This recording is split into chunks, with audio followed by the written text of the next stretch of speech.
You're listening to The Big Picture with me, Alice Big. I teach film studies, and I've been teaching for probably around 16 years. I've started to lose track. And like most people, I took a while figuring out what I wanted to do. The careers advice I got at school was vague at best, and even though that has improved dramatically for young people, there's still a bit of a disconnect. With this podcast, I hope to demystify the world of work for young people. I'd like to create new connections, and hopefully through listening to these informal chats, you'll get a better idea about the world of work and maybe pick up some hints and tips along the way. My second guest is illustrator and graffiti artist Rich. He's been grafting away in all sorts of jobs and still says he's waiting to make it, despite being a well-established artist. Rich and I chat about his experiences as a graffiti and street artist. I find out the difference between the two, and we both have a laugh about our childhood ambitions. I went out on Saturday for someone's 40th. Where did you go? Weirdly to Elm Grove Church in Redland. Massive, What? It's like a wedding venue, I think. But they hired it, and then she didn't know it was. Well, she knew she was having a party, and she knew it was like fancy dress, but that's all she knew. And when she turned up, in the middle of the church was it was all fairy lights and balloons and streamers. DJ at the back of the church, and then in the middle was a bucking bronco with a drag queen on it, and the drag queen was the host with a microphone, and then all of her friends in fancy dress of what they wanted to be when they were little. So it's actually quite fitting for this. That is amazing. So as a job fair, this could be the way So everyone in fancy dress of what they wanted to be when they were young. Right. What did you want to be when you were younger? Well, weirdly, apparently, Mum says I wanted to be a traffic warden, so I went as a traffic warden. What? I know. I think I was 5 and I didn't know what a traffic warden was. What appealed? And Laura maintains that on the square they used to actually direct traffic. And she thinks that's why, and I said I don't think it is, I think it was the hat and the yellow and black coat. And the yellow and black I just coat. thought they looked quite snazzy cops. Yeah. I didn't know what they were. So it wasn't a power trip. It wasn't like No, I didn't want know. the superpower. I didn't know what they were, and I thought they were called servants as well. Oh. I don't know. I wanted to be a Traffic servant. servant. Yeah, I don't know. I wanted to be an astronaut for a long Solid. time. Astronaut or a bank manager. So either the most excitement ever or the least. Or the least. Yeah. And I used to steal the forms from Lloyd's Bank. Why? You know, To make a little bank? To make my little bank. Oh my And to God. pretend that I knew how to fill out the forms. And I even got brought a leather briefcase one year for Christmas. Oh my Which God. is like That's not a sad. Christmas present. That's just give her the briefcase. Don't you wrap it up for Christmas. And it had, I remember it because it had the, like a little... Codes. The Yeah, code. it's so private. Yeah, I know. And I used to love listening to the click of it when In it opened. It would In be the like, 80s, the documents were so secret. I know, that was it. You'll put a little code in, God. listen to the little clicky noise as it opens. It was great. Oh, well, do you know what? One of my students wanted to know if you were Banksy. Yes. Yes, I thought you were. I am, but Yeah. don't tell anyone. No, I won't. Have you met Banksy? No. No. Maybe you have. Yeah, maybe I It's quite a cool, it's like the magic circle, do you know what I mean?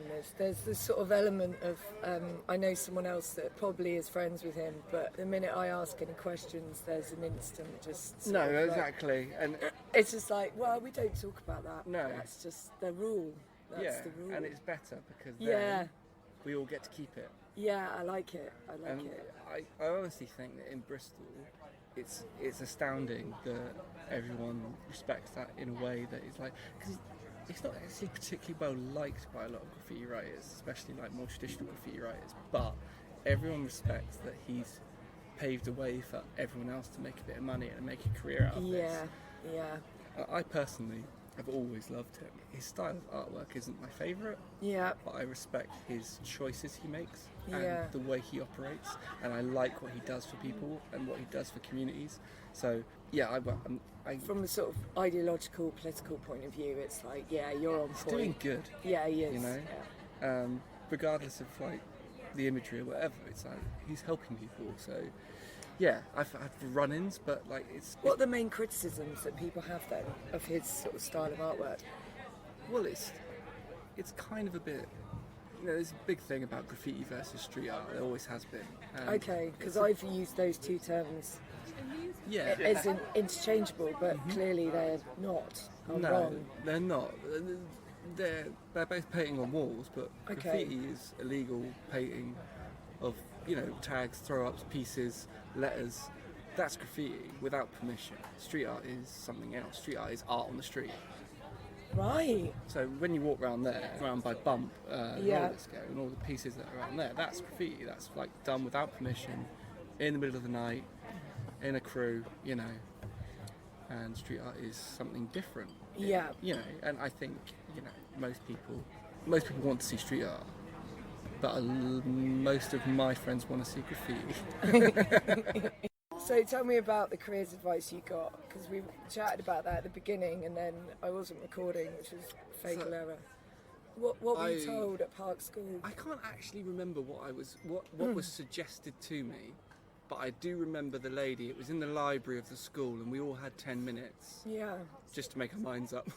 Quickly, 10 minutes, go. Just before you pick your things that because in year 10 you had to choose your if you were going to stick with history or science or what you were going to, your options. Yeah, so just before all that happened they made you go for 10 minutes with Janet in the library. Tell her what you're into and she'll tell you what job you're going to do. And I can't remember what Janet said, but I do remember being 14 I think or 15 and just thinking what a waste of time that was. Yeah, and I'm no clearer now than when I was before I met Janet. I liked English at school because I could write a little bit, and I understood that as a sort of like a creative exercise. Yeah. No good at science, no good at maths, or at history actually, because I feel there's some creativity in writing about history. So I was all right with those things, but I was always like pat on the back for art. That was like my reward structure. Nice. It was like always, well done. You did in primary school, like I won some painting competition, and it was just like, right, I'm going to do this. Yeah. So it was like, that was it. You got the dopamine hit. You were like, oh, this has made me feel good. And I was always like the best at drawing in my little class at school, at primary school.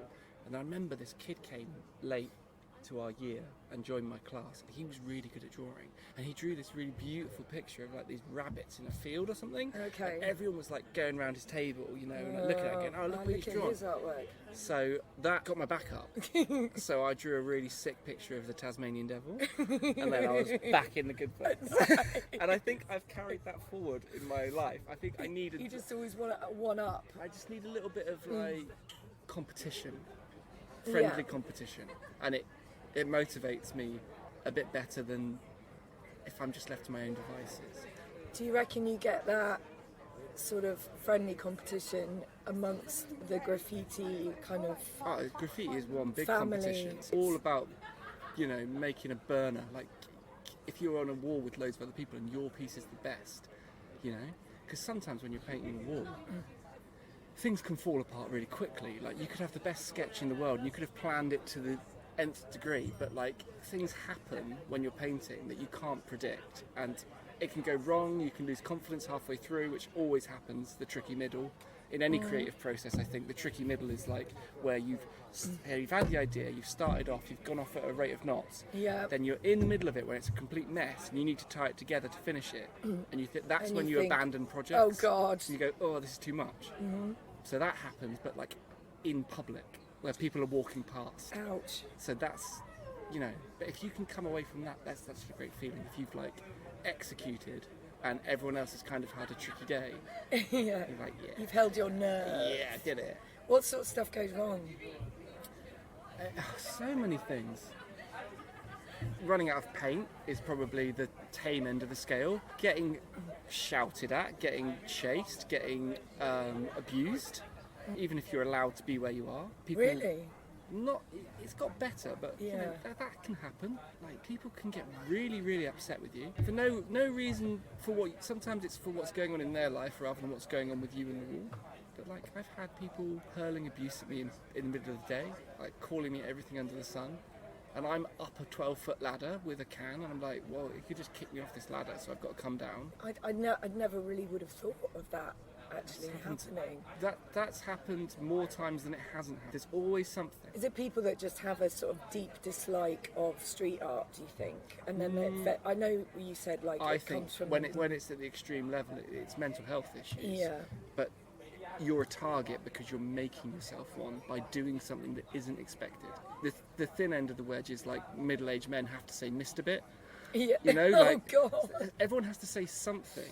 Yeah, if because you're on a platform. If you're having a terrible day, that something is often, it can come out wrong. So if I get approached by someone and I feel like it's going that way, I will talk to them, I will be like chatty to them, I'll be friendly to them, I'll explain what I'm doing. If someone walks past and just wants them a name chat about it, I'm more likely to ignore them. Yeah. If I feel like something's going to go south, I will chat to them and send them away happy. You'll go on the charm offensive. Yeah, because otherwise they'll just come back and do something weird.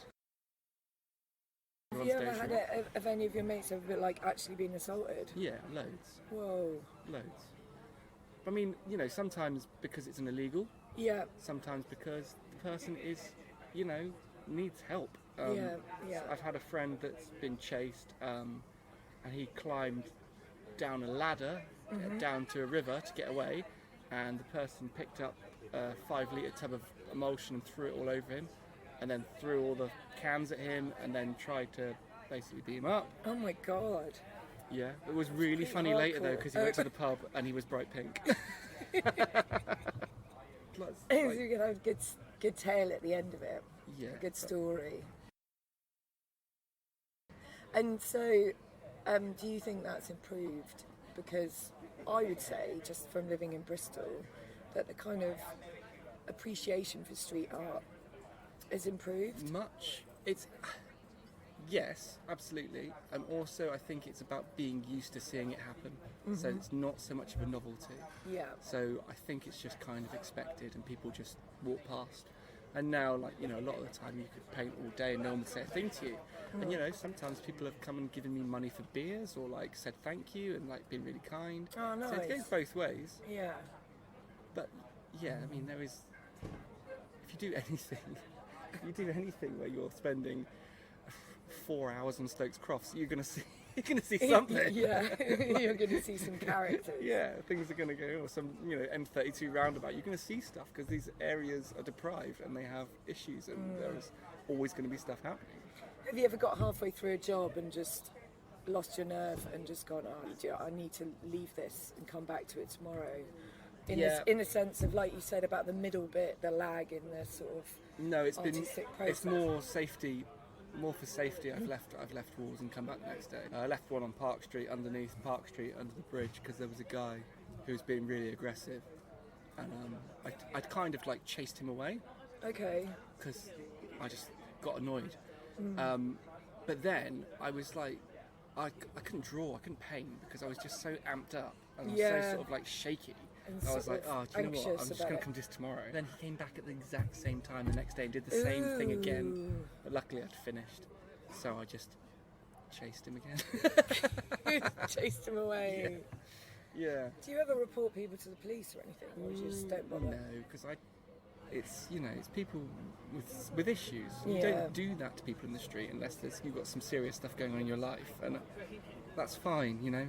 But a lot of the time it's middle-aged people that just are affronted that you would have the balls to paint your picture on a wall.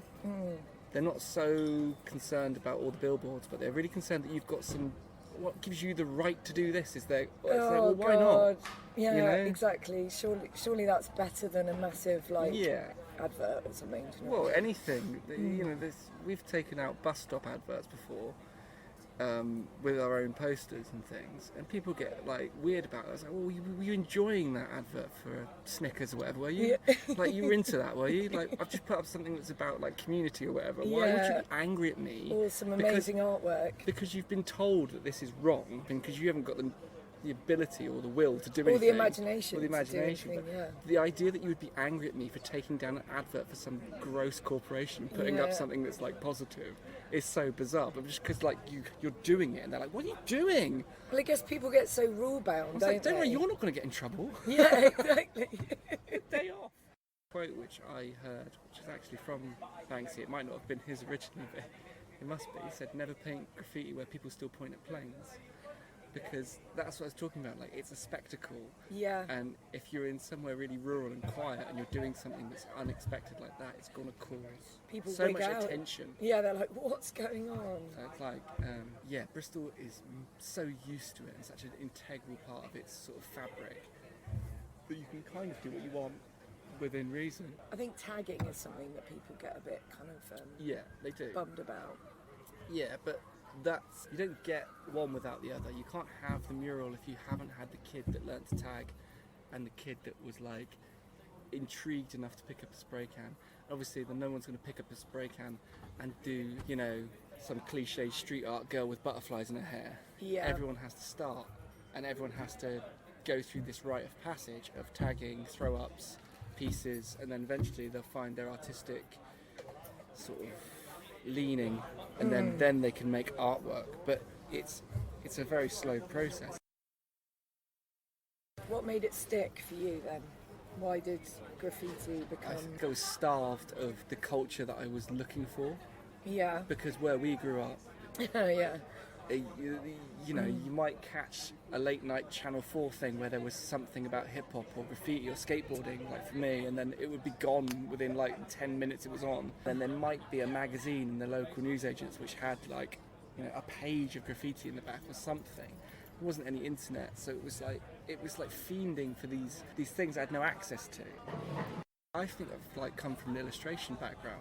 I've never really been a writer, like a proper graffiti writer. I've done stuff, you know, but I've never really but that's lived not in like that your world. roots, is it? No. Like, you know, we grew up in North Devon. Yeah, it's exactly. very different environment. Yeah, really. Not at all really urban. different. It's not the urban jungle, is it? not, Let's be no. honest. Janet in the careers advice room.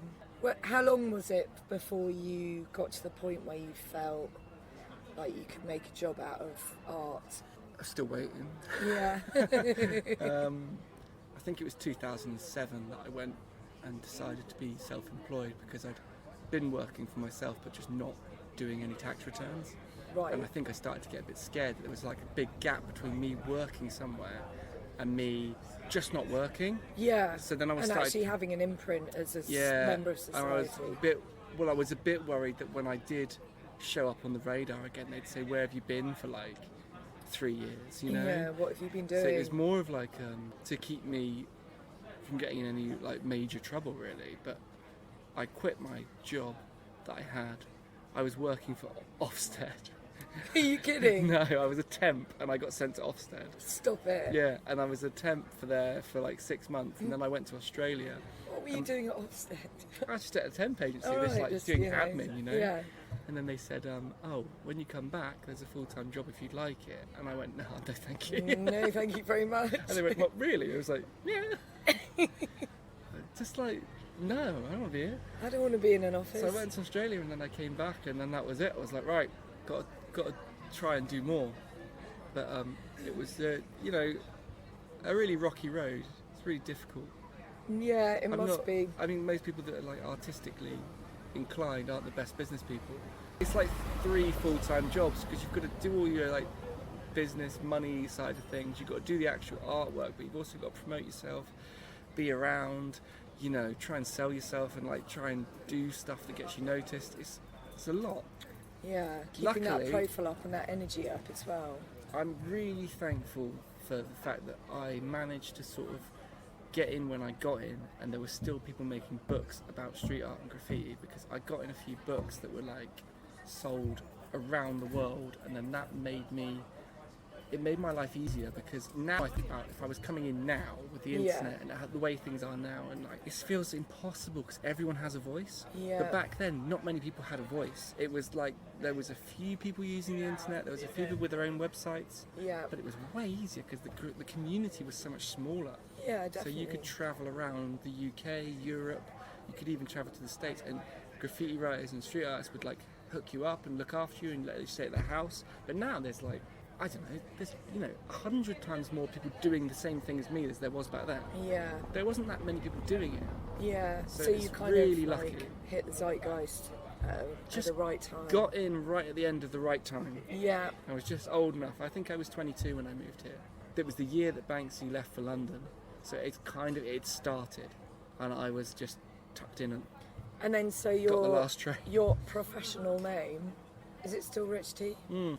Because I've seen you put just Rich. Yeah, and- Rich Thorne. I don't really care anymore. No. It was always a thing that was forced upon me by people I was painting with, and I just couldn't think of a stupid nickname. So I picked really bad letters as well, because having an H and a T they're terrible letters to paint, because they're just straight up and down. There's no funk in them. You can't do anything with them. And they look rubbish if you try and do things with them. So now I just write Louis, because that's my son's name, and it's Oh, that's nice. and I kind of chose it because it was like, Because of the letters. Oh, you chose his name because it had good graffiti we liked letters. it, but also it had really good letters. That's great. I was thinking ahead. And well, he'll grow up knowing that. That's quite Yeah, nice, he isn't doesn't it? give one fig about it. And what's the best gig then? What's your best gig? Highlights thus far. I've been really, really fortunate to do lots of travelling, and I think for me, it stems back to travelling. I think Yeah. if you can travel for work, it's the absolute best. Like that's. Never mind what job you're going to do. Pick a job that allows you to do that, because then you will go to places that you would never dream of going on your 2 weeks off a year of your normal job. So what about the best place you've been to? Have you got a particular highlight, like a city that really captured your attention?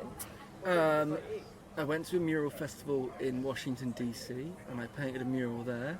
That's cool. That was great. And then through that I went, later in the year I went to Memphis, and I painted there Oh, at a wow. festival, and I did a big installation.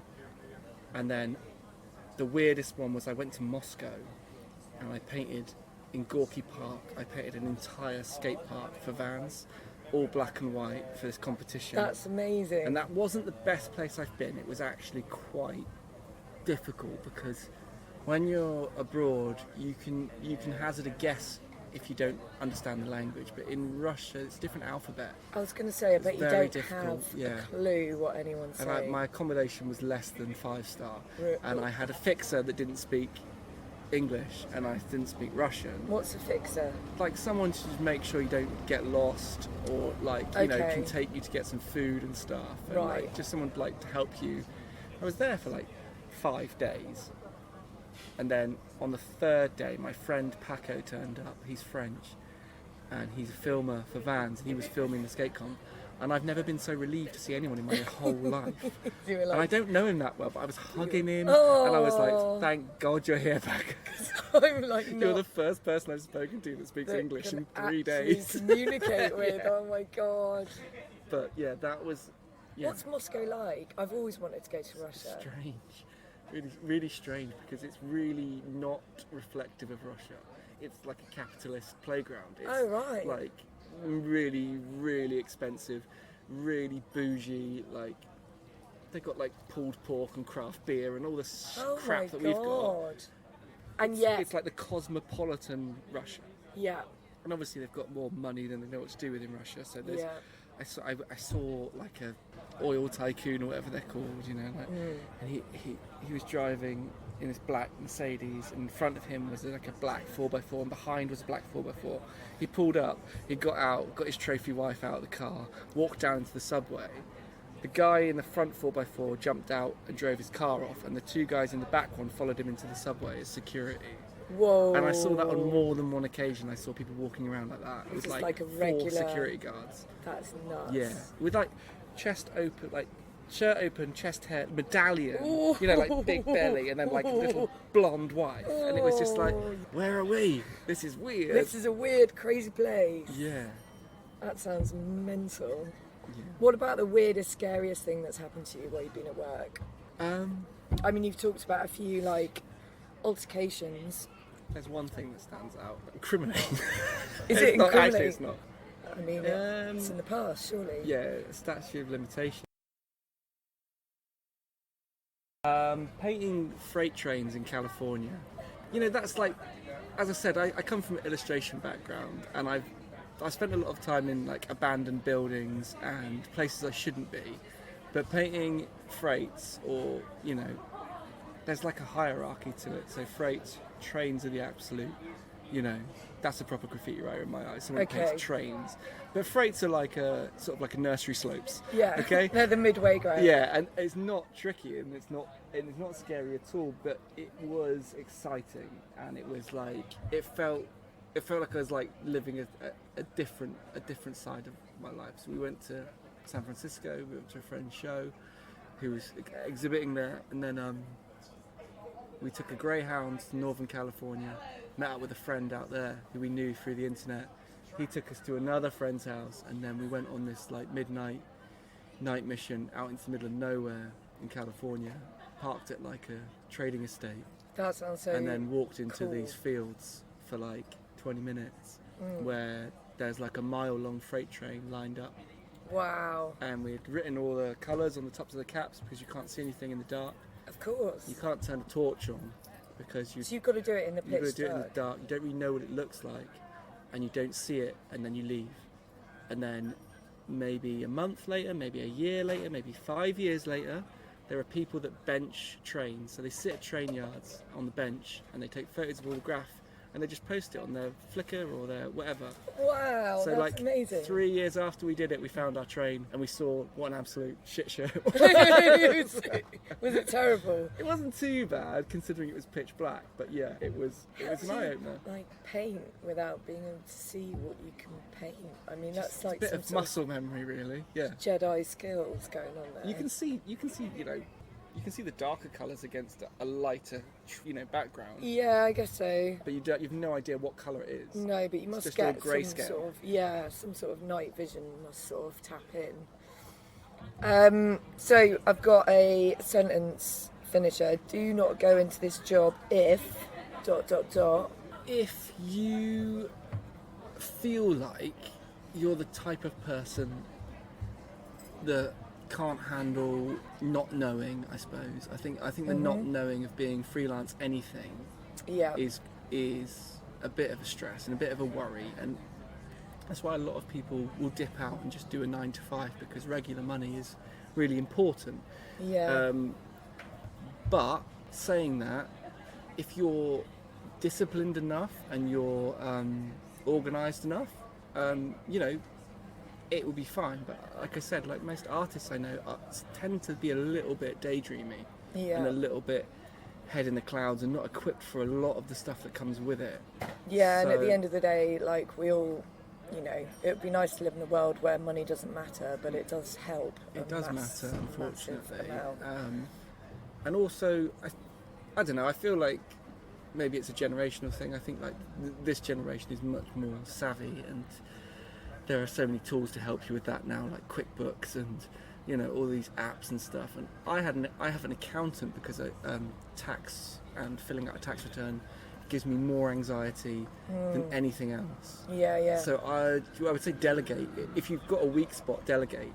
And, Yeah. and just pay the money and don't think Outsource about it, yeah, and don't because think about then it. that's a weight off your mind that you don't have to worry about. But also, like you were saying earlier, have other skill sets that you can channel into different jobs where you can just earn some hard cash and then continue with the thing that's you're passionate about as well. I think just don't say no to anything as well. Say yes and then do a YouTube tutorial. Yeah. That's just the way everyone's operating. Like a lot of people are just lying. Yeah. A lot of Like, people are pretending they know what that's they're doing. it. They don't I have a met clue. so many creative directors in ad agencies that are just sit in meetings and then in the last 10 minutes they'll realise they've not said anything at all, so they'll just start throwing problems at you and just trying to like upset the apple cart to validate themselves. Just to validate, just And to you be just like, think, I do "Oh, exist. And, yeah, I know, I understand. I've caught you out. Yeah. And so definitely go into the job if ...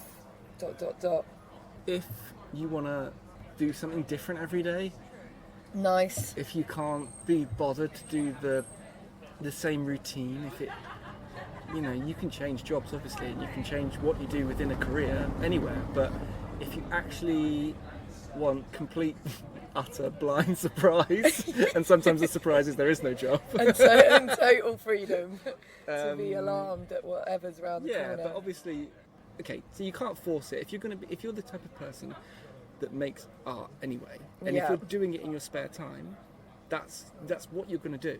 Yeah. I was the type of person that was doing that. So if you could time travel back to meet like Little Rich just after you'd met Janet, maybe, and what would you say? Would there be any little bits of advice? I feel like I was too timid and too worried about the gatekeepers of a thing that doesn't exist.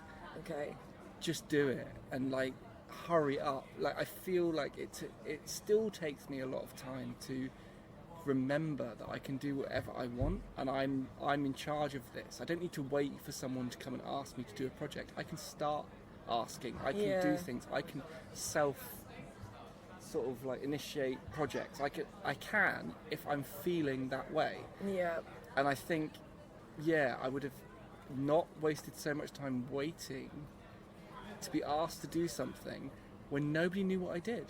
It was like a little secret, and I was like, well, I could have just told people that I want to do this, and then it will come to you. Yeah. If you say and put it out in the world that you want something, it will come to you. It will come round. It's like sort of sowing the seeds, isn't it? If you're a farmer, you've just got to kind of keep on sowing the seeds, and actually eventually, I mean, some fall through the cracks, but actually you keep on sowing stuff and it will flourish eventually. Write what it is that you want, like end goal, like no matter how ridiculous it seems to you, write it down and work out some steps to get there, and I promise it will just align, because the more people you tell about something you want to do, the more it grows. And then it's a real thing. And then it's like, well, here's an opportunity. Well, I'm doing it now. Yeah. I am that bank manager. Yeah. Oh God. Actually, on Saturday night, I've got my briefcase. I gave someone a ticket on Saturday night. A traffic ticket. Did you? Oh, I love that. I was really happy about it. Oh my God, I can't believe you wanted to be. Yeah, well, someone at the party was a crocodile, so I mean... A crocodile?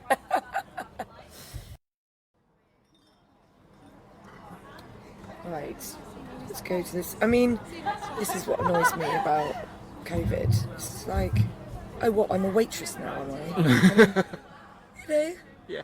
I think I used to be a waitress. I did that for a long time. Oh, do it again. I'm now a teacher. Yeah.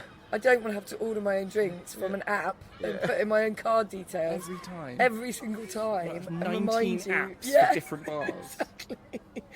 It's so annoying, especially when it doesn't even know where you are. Also, the longer you stay out drinking, the harder it is to operate the machine.